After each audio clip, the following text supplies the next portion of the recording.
Hello everybody, it's Michael Hollands once again for Sound of the Movies. Today I have the pleasure to be joined by Jeff Beal. On today's episode, we will focus on his great achievements as a musical storyteller, scoring music for films, TV series, and documentaries. Welcome, Jeff. Hey, thanks for having me, Mike. It's great to be here. It's great to have you here, Jeff.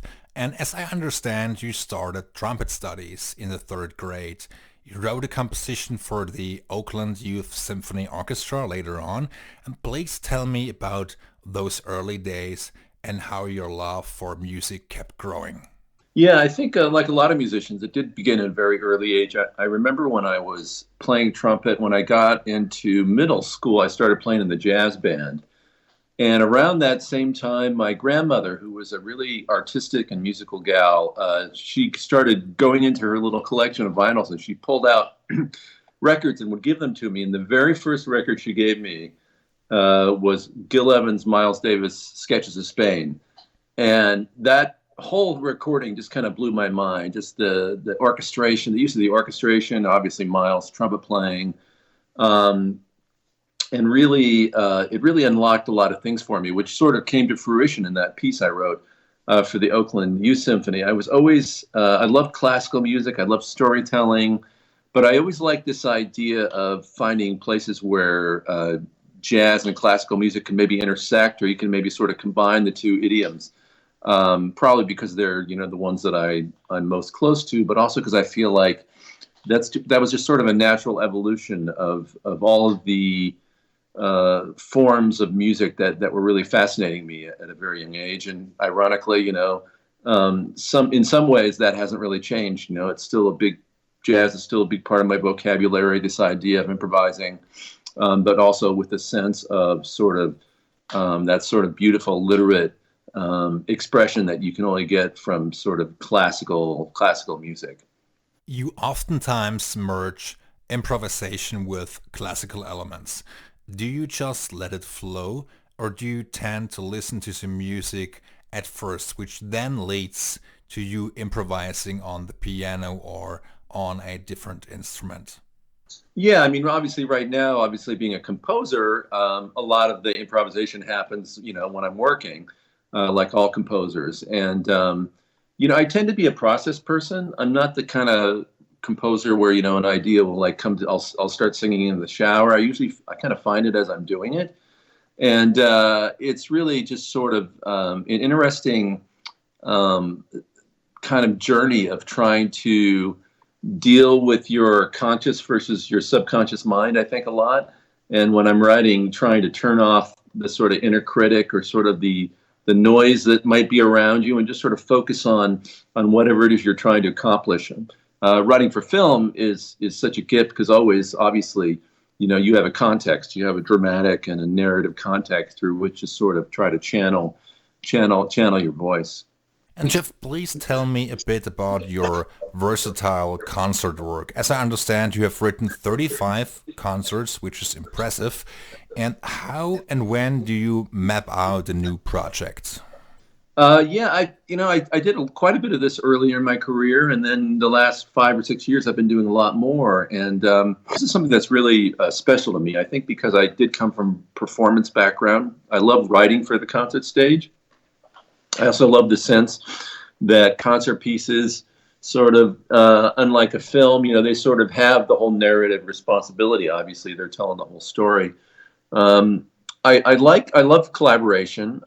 So almost everything I've done in the concert space has been some sort of collaboration, whether it's a dance piece and choreographers whose work I enjoy, or in the case of, concertos, a soloist who I really admire, or in this one that I'm just actually finishing up this week, an ensemble, which I really love to work with. This is the LA Master Chorale that I've just been writing for. I wrote a new commission that will premiere at Disney Hall next month. It's an evening length work which is around this beautiful German film by a German director, F.W. Murnau. The film is Sunrise, and I composed a new score to this movie for a chorus, three soloists, and then a chamber orchestra. Jeff, you also play many instruments. Also, when you record a new score, you also lay down in on the piano and the trumpet, as I understand, and you record the string section also directly in your home. What's funny, I think actually my very first jazz record I did back in the 80s for Island Liberation, I remember I started that in my apartment in Brooklyn. And I've always loved sort of the process of recording my own music and producing it.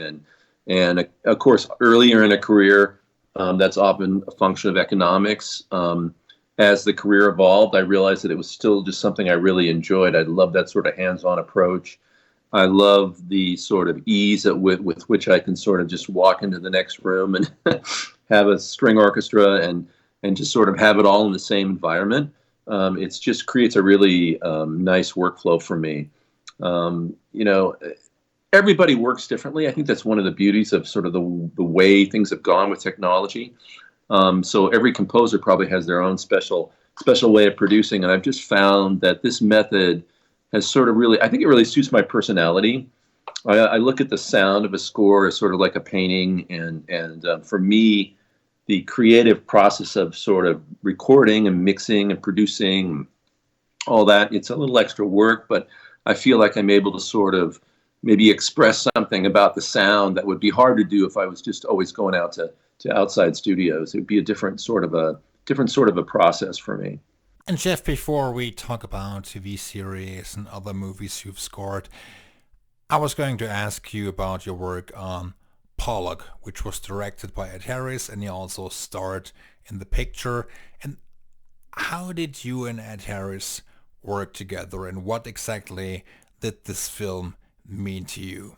Yeah, that project was a real gift, and of course it really sort of gave me a whole new exposure in Los Angeles, and really launched my career.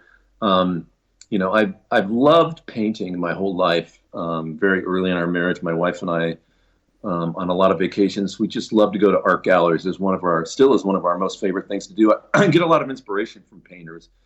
And, Ed I was actually the third composer on the movie. He had tried a couple other approaches, and I thought, I'd sent some music in quite a long time ago, and I thought he'd maybe forgotten about me, and I was so glad when he called, and we got together and we just sort of immediately hit it off. We kind of understood each other. It's funny because I've since then I've done a lot of movies with actors, and I think there's something I love about. I think actors can make really good directors because they understand the process so much.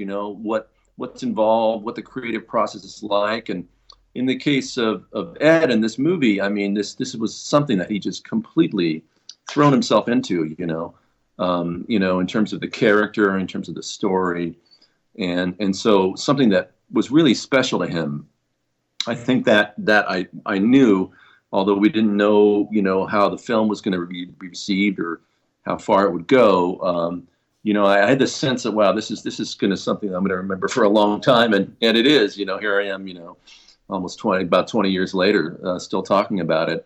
I think it's really hard to do a film about an artist well, although it's one of the most fascinating subjects, I think, for a character. I think he managed in this film to really create the sense of what it might have felt like to be Pollock, and all of the choices we tried to make in that film were really about sort of really being honest and really sort of drill down to the psychology and the beauty and the pain of what makes somebody like that tick.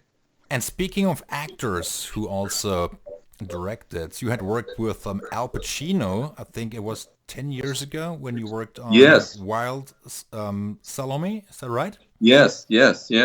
Right.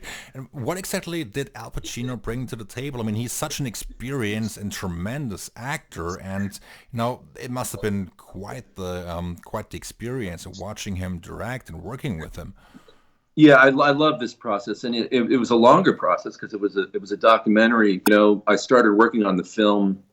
Man, it would have been back in maybe 2008 or 9, yeah, something like that. But even maybe a little bit before that, maybe it was 2007. But about 3 years of Al sort of finessing this material.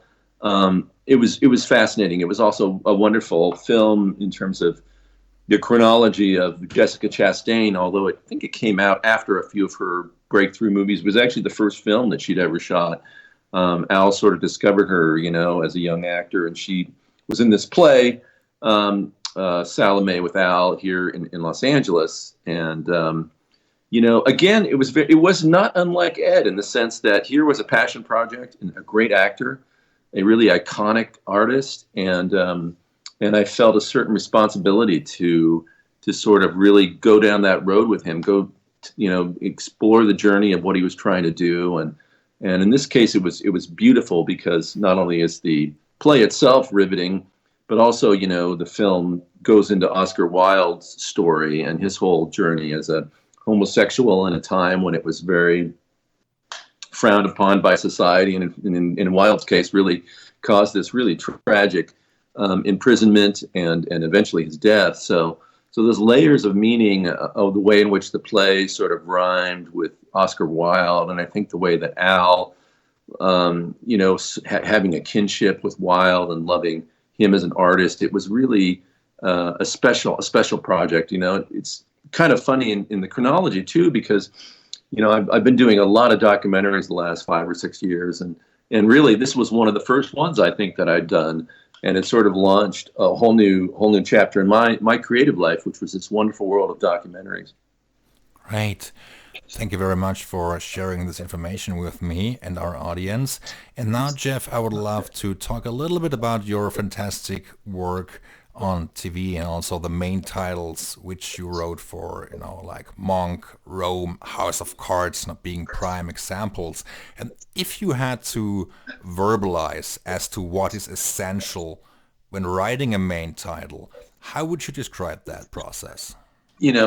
Going back into classical music, I wasn't really a fan of them as a form of music, but I think the best sort of analogy is the idea of an opera overture or a theatrical overture. You go into a dark room, nothing's happened yet, you haven't seen the story, but a piece of music plays, and that piece of music represents to you the world you're going to go into, the emotion of it, the space of it, the feeling of that world, the tone. And a good main title is just that. It's like an overture. It's something that gives the viewer this sort of window into something, and hopefully it makes you want to lean in further and get. I think it's also a good main title is intriguing. It sort of is provocative in the sense that it makes you curious as to, boy, what's going to happen. Like, gets you excited a little bit about what you're about to watch. It kind of revs you up a little bit, and I think that's part of the fun of these. And of course, House of Cards is a great example. That's I think probably the longest one. It's well over about a minute and a half, and maybe Rome is about the same length. But I thought for sure at a certain point, most people would skip over that sequence. And I know at one time when we were first starting the show, remember Fincher said that we might have a shorter version, but at some point they just decided that it was going to be that length. And I've heard from a lot of people, who said, "Oh boy, I never skipped that." And I love to hear that, because to me that means it's working. It's an enjoyable part. It's like part of the ritual of watching an episodic show. Is that main title is sort of that. It's like, okay, let's strap in now to the roller coaster. Here we go. That kind of fun sort of feeling of anticipation. Absolutely. And funny, some great shows or great TV series, they don't really use or have a big main title. But I always felt that a main title, as you just said, is very important. It's like a small calling card, It's like, here we are, it sets the tone. That's what you can expect. It's the tone of the movie or the tone of the series. Mm-hmm. And you try to kind of bring across musically what the show is about. So that's, for me, it's very important. I can't agree more. I think probably the shortening of those sequences was really, unfortunately, a casualty of network television, where everybody was afraid that they'd switch channels or see what else was on maybe, and they wanted to get right into the story. But I think that trend, we lost something when we went down that road. And one of the nice things about premium cable, and then now with streaming, studios are more willing to to trust the audience to sort of like give them what I think is a wonderful gift in terms of what the experience can be for the viewer. And on Monk, if I may ask, I mean, you had won the Emmy for Monk, and then all of a sudden, for I guess you Yeah. know where this is going. Yeah, I think I do. Yeah, they had used a different song, a Randy Newman song, for the second season for the opening. May I ask how this came about and why? Yeah, I mean, it certainly was my choice, but for whatever reason, after the first season, I think some of the producers wanted to make a change, and I love Randy. Of course, he's wonderful, but I was quite surprised because this was the early sort of dawning of the internet, and I knew I was started getting emails from fans, and I think people really like this. This is a popular main title, and so. They made the change shortly after they made the change. The chronology was just so funny because I think after they'd made the change and it was on the air for a few weeks, I got nominated, and then a few months later, I won my first Emmy for a theme that had been taken off a show. So, just goes to show, you never know what's going to happen in your life or your career, and in this case, it was so funny because fans started their little protests, and there was a petition that was circulating, and by the end of it, the writers actually created a whole episode sort of making fun of the situation where they had Sarah Silverman playing this fictional fan of a TV show, and the whole gag in the episode was called Mr. Monk and the TV Star. It must be in season 2, and the whole gag was that she was upset because they'd changed the theme song on her favorite TV show. So ironic and funny that something that actually happened in my life happened, and then it became actually part of a script of one of our episodes. It was just so meta and so ironic. Yeah, it's weird how these things sometimes happen. I mean, it was a great main title, very catchy tune which you wrote.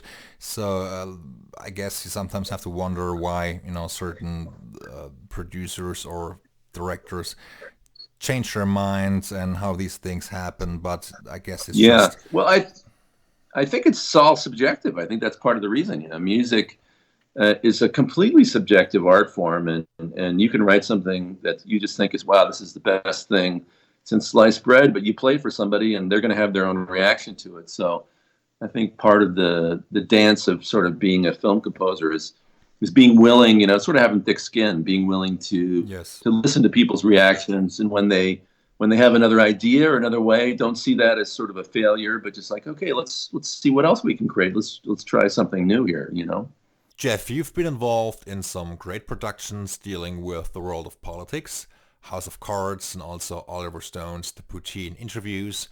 I myself have always been interested in films and series of this kind.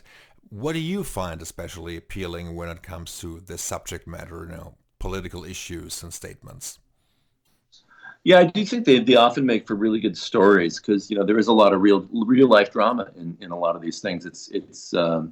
It's coming around again because actually sometime in the new year I'll be starting another project with Oliver Stone. Actually, I'm going to be doing a new docu-series that he's doing about JFK, about the assassination, and he's going to sort of update some of the theories and information he visited in his very famous movie from about 20 years ago, and I think politics is sort of it's a public sort of arena, so you sort of have this theater already built into it. Obviously, here we are in America. We just had an impeachment vote yesterday, and politics often becomes a very theatrical world. This is not new. I mean, part of the Rome, was a very political show, and that's just took place 2,000 years ago. But a lot of the same human dramas play themselves out in the political realm. And I think part of what makes politics interesting is you sometimes find the best in people, but often you find the worst in people. So it's part of what drama thrives on conflict and sort of struggle. So I think politics often has a lot, and moral struggle too.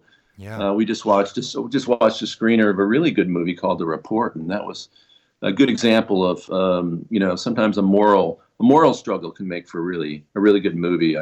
I did a film, really good film by Rob Reiner that didn't get a very wide release, but I'd recommend people go search for it because it's a good story. It's called Shock and Awe. Oh yes. That one was about the times leading up to the second Gulf War in Iraq, where George W. Bush and Colin Powell really floated this what was really false information about these weapons of mass destruction. It's a very tragic story in which basically a lie became the whole justification for invading another country. Yeah. Very sad, and but important that we go back and hopefully learn from history and Yes. and learn those lessons. Right. And Rob Reiner is a very fabulous director, and I encourage Oh, everyone to watch the movie you just mentioned. It's definitely worth your while. And I'm a huge Rob Reiner fan. Stand by Me and so many other great classics. Misery, yeah. fantastic. Yeah, so many great movies. I feel exactly the same way. Yeah, A Few Good Men, another big movie, about Yeah, politics, military, yeah, fantastic. And funny, you should mention that. Politics brings out the best and the worst in people, and that's exactly how I feel about House of Cards. Some characters they have, there are good characters in this series, but also very sociopathic ones. It's absolutely.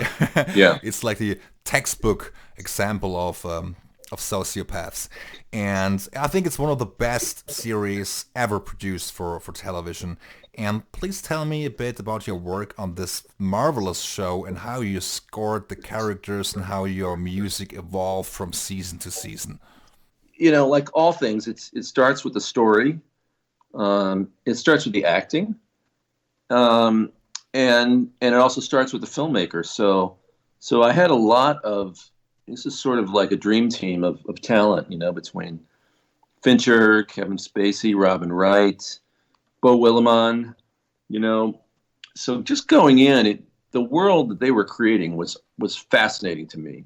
And part of what I love, I think about Beau's writing, I'll start with that, was that he had this sense of poetry in his characters, which I loved. It always, the original House of Cards, the original UK, always had this sort of Shakespearean dimension to it, which I always thought was beautiful.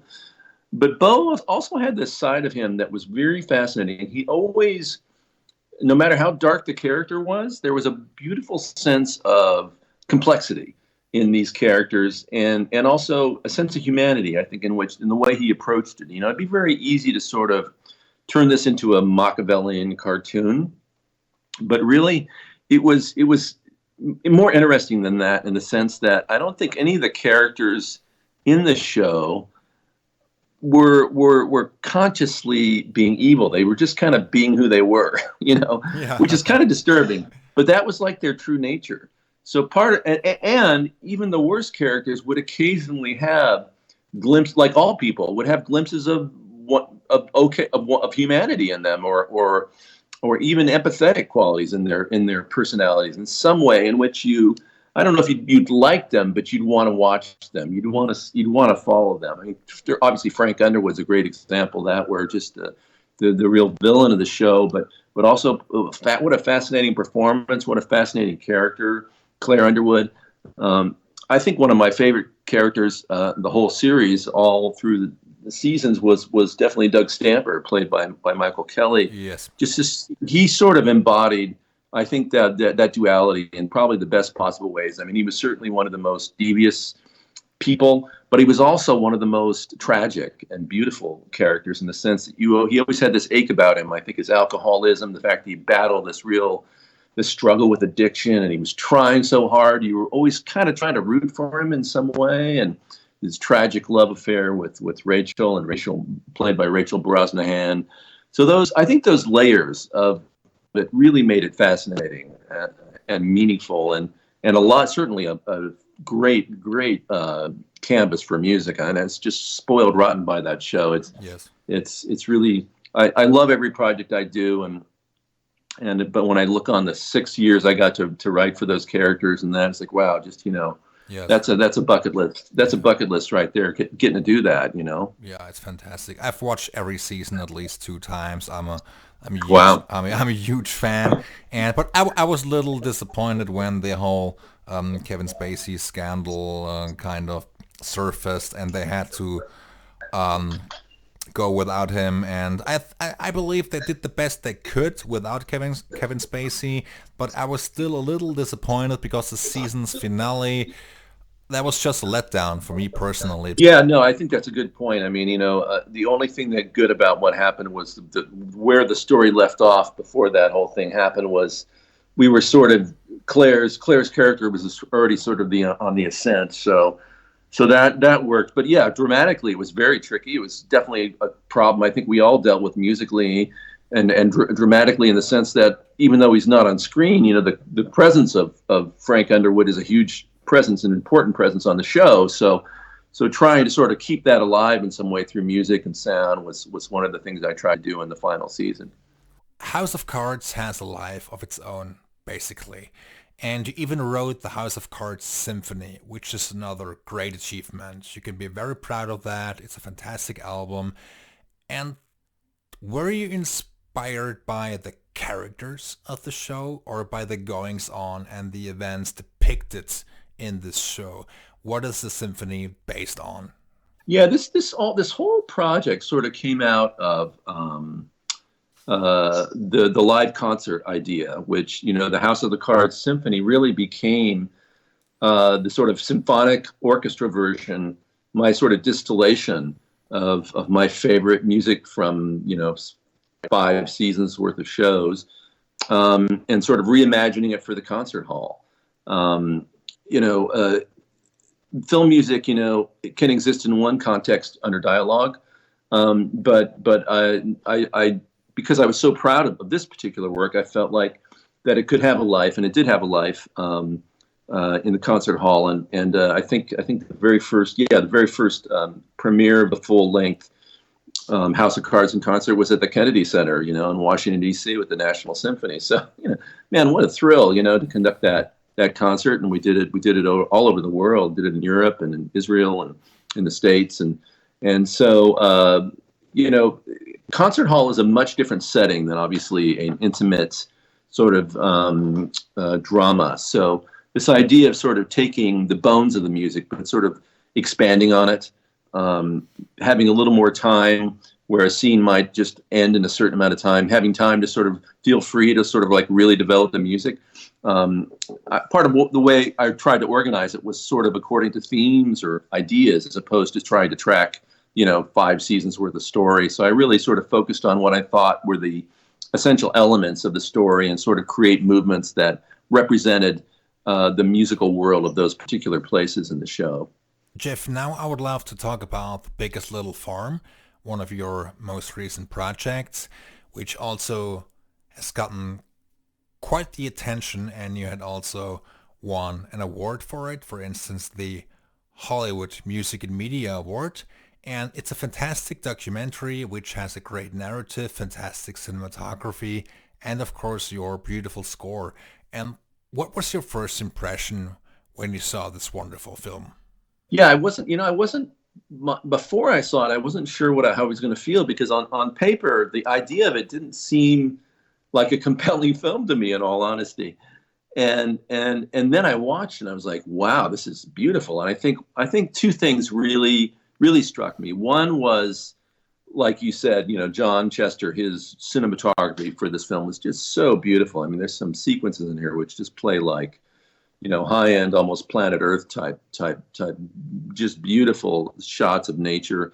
But also the story and the way in which this sort of simple story of this husband and wife and their dream, the way it sort of grows and it takes on some really universal themes about life and death and struggle and regeneration.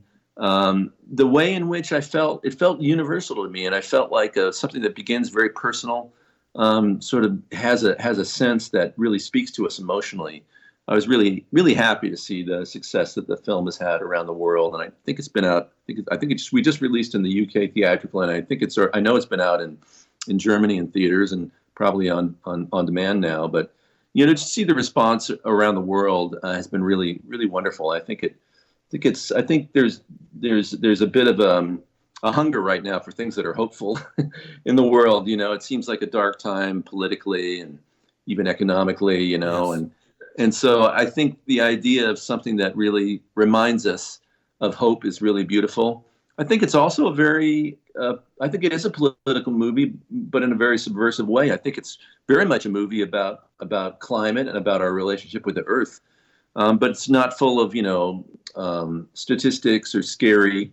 Well, it is full of some scary, scary events in terms of the droughts that have affected our state and the rains and the fires. But in a way, it's I think it reminds us just how precious our relationship is to the planet and our sense of, how do we relate? How do we relate to this place we've been blessed to take care of? And I think it sort of is a very powerful reminder of the beauty of nature and how we take care of it or ignore it at our own peril. The response has been pretty impressive so far. I mean, on December 4th, you even conducted the score live to picture, right? I did. That was such a thrill. I did it at the Wiltern Theater in Los Angeles. I'd actually done it once before, sort of a workshop version of that in Rochester at the Eastman School of Music for a film music festival. And this is something it's kind of an extension of what I've done for a lot of other projects. I did my score to Boston, the Boston Marathon documentary.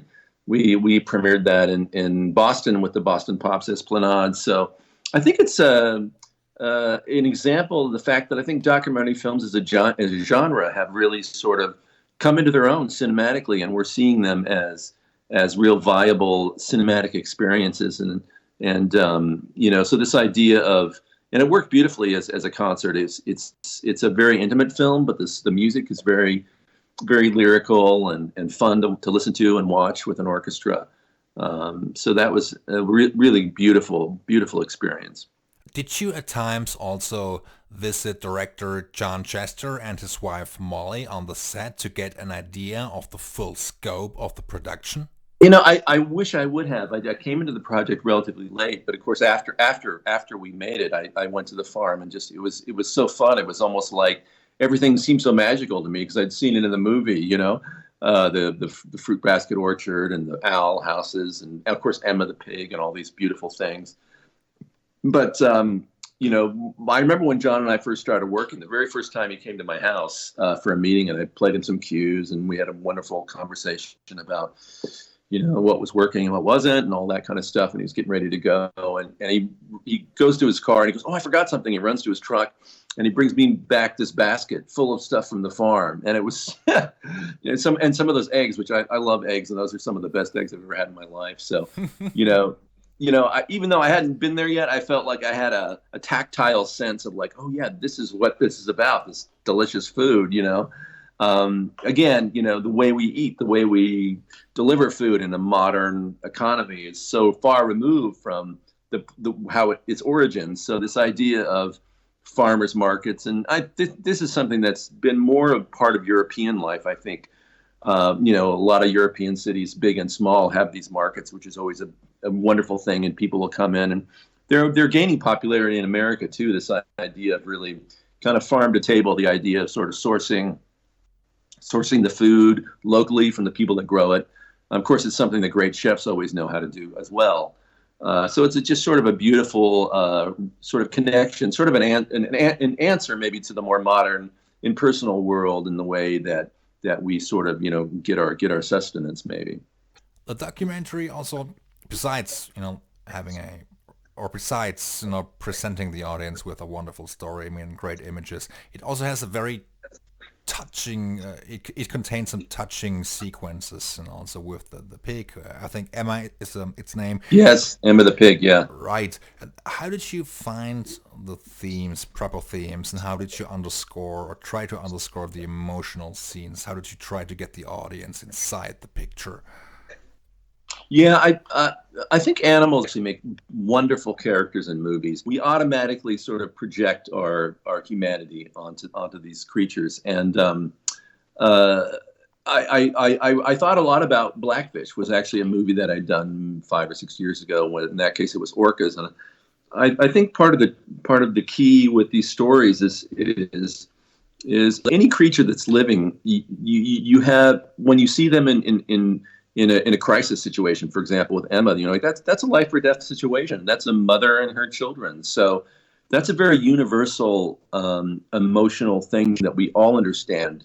It's not maybe just it's just not specific to humans. It's specific to all creatures. Love their offspring, and yeah, you could say that maybe these are just cold facts of biology and wanting to propagate the race, but those bonds are so strong. So the idea of giving these animals that soul, and I think it's also the emotion that John and Molly obviously feel towards these animals. I think I was also trying to play not only the animals themselves, but John's own sense of the preciousness of life. There's a beautiful sequence later on in the film where he's about to take some of his mature pigs and they're going to be sent off to slaughter, and it's really heartbreaking. I mean, he's feeling this sense of, wow, I know this was coming, this is what we're doing, but it's a complex emotional sort of journey that he's having there. A quote of this film states, "A problem creates an opportunity."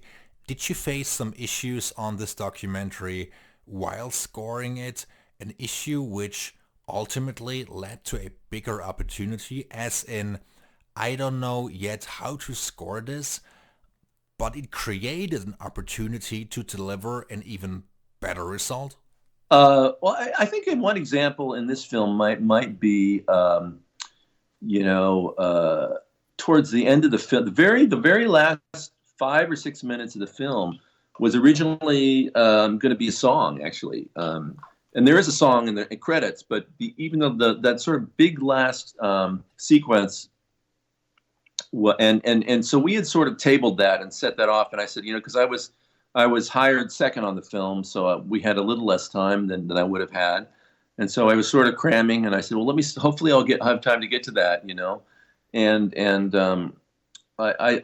I remember taking a crack at that scene and really thinking like, wow, I think this is really, really great. I hope John likes it, But there's a lot of risks you take creatively in any project, and so that was definitely, I think, part of what I like to do is not every experiment's going to work, not every cue is going to always land, but part of the creative process always involves risks, problem solving, and trying to figure out just what the heck you're going to do, So that was I was so happy that John really loved it, and we made a few changes to it, but I feel like it really gave us the ending that the film always wanted, and Yeah. and films are living things, and it's dangerous to sort of preconceive what you think's going to work or what you think you're going to do. I think often the more interesting ideas come from giving yourself over to what's there and really listening to the film.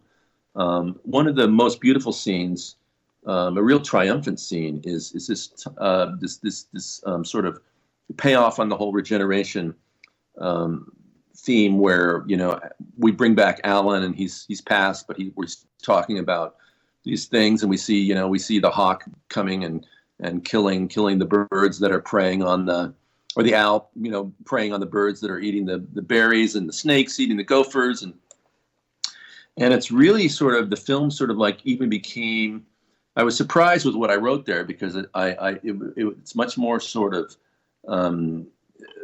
angular and really emphatically rhythmic, and joyful. And I thought, wow, this it's the type of film I had never, when I started working on it, I'd never imagined myself doing that kind of a cue for this movie, but it just felt like it was, again, the right gesture at the right time. So, I spent a lot of time just sort of dreaming about, I mean, like thinking or I often say you can speed up working, but you cannot speed up thinking. So part of what I love about the creative process is just letting something sort of marinate in your brain and your soul, and that takes time. You need to let it sort of seep in and sort of inhabit you, and after that, hopefully it comes out. And to be honest with you, the older I get, the more mysterious it seems to me. I sometimes I feel like I don't know where this stuff comes from. I mean, I think all artists have a sense that like I'm just a vessel, you know. I'm just sort of hopefully channeling something in the universe that's coming through. But you know, this idea that you're trying to tap into something greater than yourself, that gives me a lot of joy, and it gives me a sense that I'm participating in something almost spiritual and meaningful. I think, you know, maybe my fascination with this is also the time we're living in a little bit. I think we're very much sort of in a post-religious society where everything's deterministic and scientific and technological, and this idea of myth and mystery and collective unconscious, to me, I think is something that we all crave as humans. And I think, you know, music and art is one of the things where we connect to that river that we all have inside of us, and we participate in that dance. And I think that's part of the reason concerts have become so much a part of my life. And I think concerts are becoming really meaningful for people and for performing artists. They give us that communal experience, to have something together in a room. I remember at the end of the farm, we had a little Q&A, and I mentioned that to people. That's what I loved about it. And obviously a lot of people there had seen the movie, but you have a different experience when you're in a room full of people, you know, and there's human beings making the music, you know. So I think, you know, the way in which energy gets transferred in creativity and through music, I never want to feel like I understand that mystery. I mean, the more that stays a mystery, the happier I am, and the more I think honest I'll be about it. The more you think you figured it out, I think you lost your way, and you're, you know, and you've sort of, you know, you're not in it anymore. There is always a risk, or quote unquote risk, involved, no matter what you do. I mean, you start with a blank page and you try to create music which is appropriate, and it's always great to have an audience respond to that. And it's great if they watch a show, if they watch a series, when they go to the theater, and it's always great to get an audience reaction, you know, when they love a concert. I mean, it's great if the music takes on a life of its own, if there is an afterlife. And I think your work certainly paid off on this documentary. And John and Molly, I mean, they started something from scratch. They took a chance. Yeah. They never gave up despite the difficulties they encountered. And I'm sure this story will, you know, actually tell something, or tell people something about life, you know, as to how important it is never to give up, and maybe they will find something they can apply for their everyday life. Absolutely, and I think that's why we tell stories. That's why we make films, is to learn about ourselves and to, you know, go to the scary parts or to be inspired. And I think this is a very inspiring movie, just on a personal level. I couldn't agree more. Yes, lovely movie, and I hope it will get nominated for the Academy Award for Best Documentary Feature. There is still a shot, and I hope it will be taken. Yes. I hope it will be taken into consideration, and I always felt it's a shame that they do not have a category Best Original Score for a documentary. Maybe they should add that. I know it was, you know, there was a short list, and the score was entered. It wasn't added. It wasn't picked for the short list. I'm not surprised by that. I was a bit disappointed, of course, but again, you know, it's hard for people I think it's hard for people to add that into the whole mix when you have so much great work. But I was nominated for an SCL award for the score, and I was very, very honored by that, because that's alongside Alberto Iglesias and Howard Shore. It was the category there was independent movie. But I you know, awards are great, and they're great in the sense that they tell the world we think this is really great.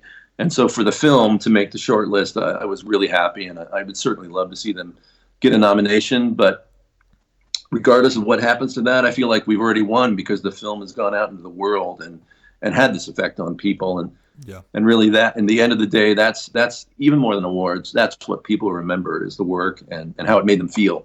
You know, that's what stays with you. Absolutely true. Jeff, is there anything else you would like to add on The Biggest Little Farm? Wow. No, I think we pretty much covered it. I thought it was fantastic. Jeff, could you please fill me in on what you are currently working on? You remain very busy, and if I'm not mistaken, Sebring is one of your most recent projects, right? Yeah, Sebring. This is hopefully coming out soon. I think I did a documentary on Jay Sebring, who was that famous hairdresser in Hollywood. Who was tragically part of the Manson. He was at Sharon Tate's, Roman Polanski's home, and was murdered. So that was really a really fun story, and it was made by actually Jay's nephew. Tells his story. I mentioned the JFK documentary project for Oliver Stone. I also have a couple other fun films. One is called Console Wars. It's about this sort of Sega Nintendo battle back in the late '80s, early '90s. And then a beautiful film about there's one I can't talk about, but there's hasn't been announced yet. But there's also another beautiful documentary for Netflix called Athlete A, which I just finished, which will come out sometime next year. That is about the women's gymnastics abuse scandal, which is a tough story. But again, enter documentaries, a really important story and, Yes. and really told in a beautiful and powerful way. Really proud of that score. I was actually just up in Northern California last weekend to record the San Francisco Girls Chorus on an end title and one of the cues in the film. And that was so wonderful and so meaningful for me. Jeff, thank you so very much for taking so much time out of your busy schedule. I know you have a lot of work to do. It was a pleasure talking to you. I'm really glad we finally made this work.